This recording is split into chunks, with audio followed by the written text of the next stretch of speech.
Greetings and welcome. I'm Julius Guerra, and I'm here to share how to build your financial house. So as you can see, we build in levels, and the first level we'll discuss is education. We call it financial literacy, and it's basically how money works and how to make more, talking about retirement planning. Next, we could jump into income protection, but we're actually going to be jumping up to creating a budget. And I'm going to show you today the template we use on creating a budget. But before we get started, realize that navigating your finances is like a chess game. Chess game in front of the world, and you have to make sure that you are knowledgeable about this game and know the rules. That's why learning the rules is one of the very first things. So let's talk about one of those rules. Have you ever heard of the Rule of 72? This rule blew me away. It's actually the reason I got interested into the business in the first place. So first we'll be using an example. Let's pretend for a minute that you're 20 years old and you inherit $10,000 from your grandparents. Most 20-year-olds are probably going to spend that money, but let's say that for instructions, you have to save it somewhere until retirement. And let's say that it'll be 48 years till you retire, which will put you at age 68. Now, most 20-year-olds would probably be putting this $10,000 into a bank. But if they knew how money works, they might have put it in government securities, bonds, or even better yet, a mutual fund.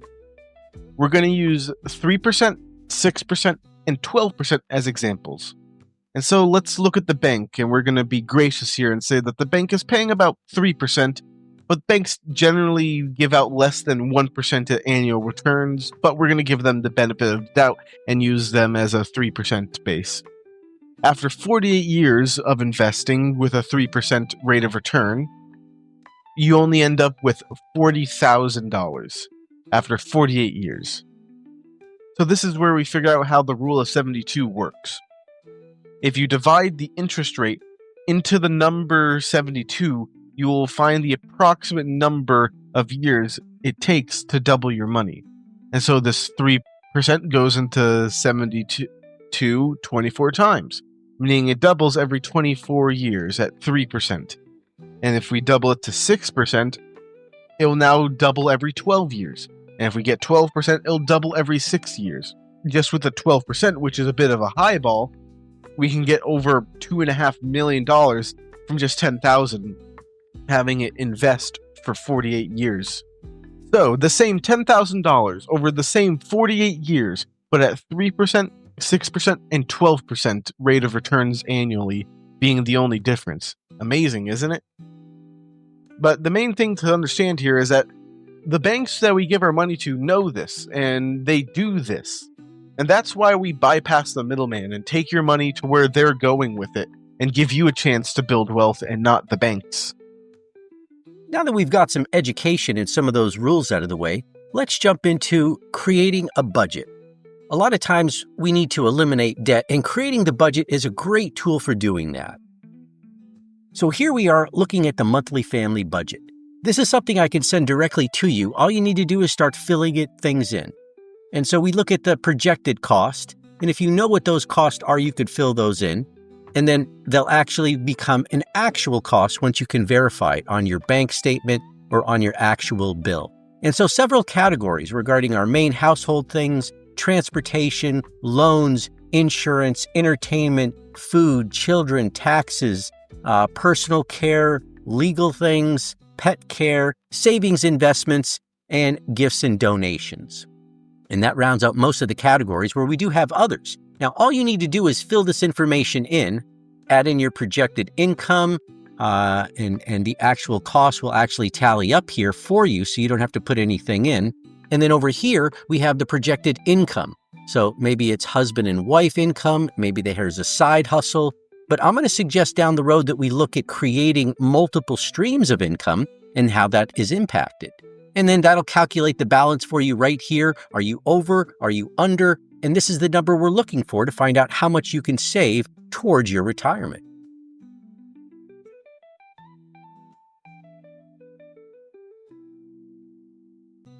So the simple way to fill this out is just to take your mortgage and your rent. And let's say you're paying $3,500 for the mortgage. And then you come to find that it's $3,553. Okay, so you just putting those actual numbers in, and then you can see what the difference is. And then later you can go back and change those numbers so they're actually the same.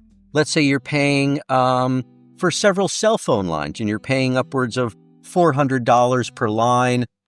Maybe your electric's $275 a month. These are all monthly projections, so make sure the monthly projections are accurate. And then when you're all done, we create an actual projected and an actual cost together. So I would change the 3553 to be accurate. If the 400 wasn't accurate, it was more 426 a month. Make sure you get that accurate there. 275, if that was accurate, keep those numbers together. And so what you're looking at is you're seeing that these numbers here, there's no difference, which is what you want to equate to. But this is a process. You might start to put your numbers in, and then in a few days or in a week, and after the month is up and you're able to go through a full cycle of your bills, get the difference down to zero. So you're going to see exactly what your projected cost is versus what your total or actual cost is. And those are the numbers we're looking at to try to get this budget underway. What are you paying for vehicle payments? And if you're not, are you paying on insurance, which you probably are? All right. Other licenses and fees. How much is fuel costing? So these are all the different things that you want to make sure you get in, and as much as possible. So you want to get everything in here. This is going to let you know where all the money is coming out of. And then you go ahead and put an income in. Let's just call income one the husband, and the husband is bringing home $4,500 a month. And let's say the wife works part-time. Maybe she brings in $1,800 a month. All right, now it's adding it up for it here, and these are our projected. And let's say at the end, it winds up coming up to $4,450, slightly below what we thought. And the wife doing earned income is $1,850, just slightly over. So it's actually coming out to the same number. We don't have a positive or deficit. And once we look down here, we see the projected balance and actual is the same, and then the difference. So that's what we're looking at here. We're seeing that if we have $4,000, and in Excel, if you didn't know how, you could always double click and it shows you what cells equal that cell at the bottom. And if we're looking to see our projected balance, all right, we can see that it's taking the cost that it costs us per month to live minus what our income is. And that's where this number comes out. $2,064 extra a month is basically what we have as a balance. So this is going to let us know, are we over, are we under? And if we change this around just real briefly, let's back this down to $2,500. And we'll say $2,450 just to keep things balanced. And then we go down here, we say, okay, well, we've got $46 extra a month, but we haven't put all of our bills in here. And just throwing in a few more bills, I'm sure, would definitely turn this into a deficit. So let's just say I'm going to throw in homeowners insurance, and let's say that's another $2,400. I'm sorry. Let's do it by the month. Let's say that's another $150 a month. Actual cost $150.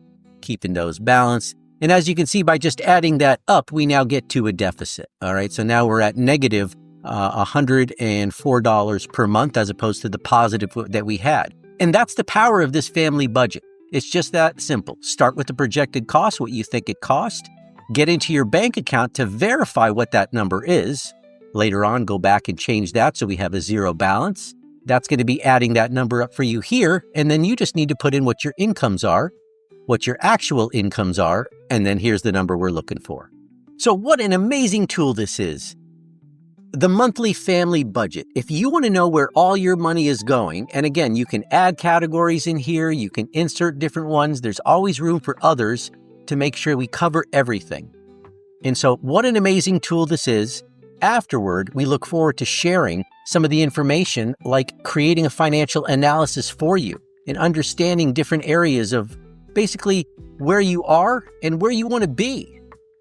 And so we look to provide a written report looking at all these different areas on where your income protection might be, understanding how to build this financial house through education, creating the budget like I was just sharing with you, and how important that is to keep your finances on track, making sure you don't get too far in debt and being able to use debt and leverage it to your advantage, making sure you have a will and trust drafted early on to make sure you avoid probate and understand the different legalities, and then saving for investing. Once you're investing, what is your risk tolerance? Is your portfolio and your asset allocation aligned with your risk tolerance? Tax efficiency. Are you filing taxes every year and getting money back? Are you minimizing the tax implications of your investing? We like to share how to build this financial house in different steps. And so what we're going through here and understanding the estate planning at the very end, wills and trusts are good to have, but then there's more advanced estate planning. And so those are the things I like to share with you, as well as legal and identity protection. My name's Julius Guerra, and I'm a licensed financial consultant, and I look forward to sharing this information with you. Thanks, and have a great day.